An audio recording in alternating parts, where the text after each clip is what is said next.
Hi, I'm Molly Wood and welcome to the Buzz Report. And now for the Gadget of the Week.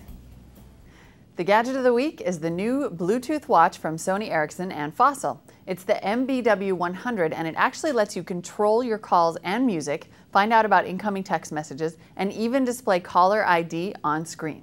Wow, how can you possibly cram this much information into a single watch? Oh, easy. It's the size of a Volkswagen. Hey, you can't have everything. And now for the news. There's been yet another technology recall this week due to fire hazard.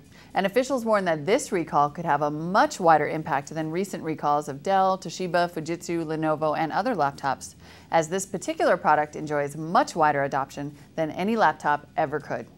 That's right, everyone. It's Hello Kitty.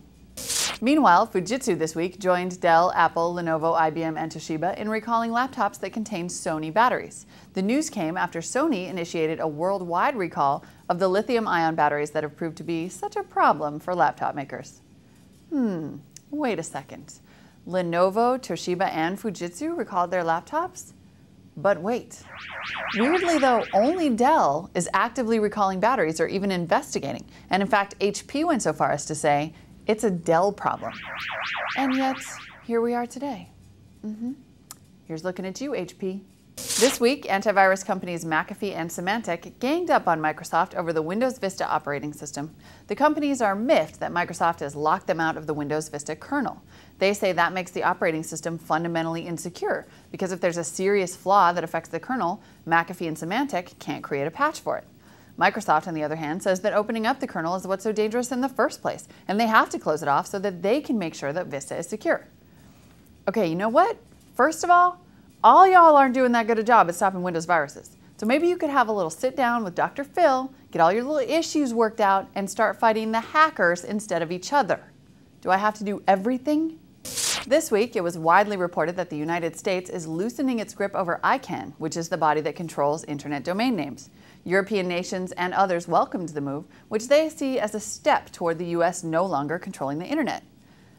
But I don't know. I mean, basically what happened is the US said it would stay in control of ICANN, and then in 2009 they would think about loosening their control over ICANN. Maybe the US should just rename ICANN I Can't Let Go. In a Capitol Hill bombshell this week, Congressman Mark Foley resigned after it emerged that he'd sent sexually inappropriate instant messages to a high school-aged congressional page.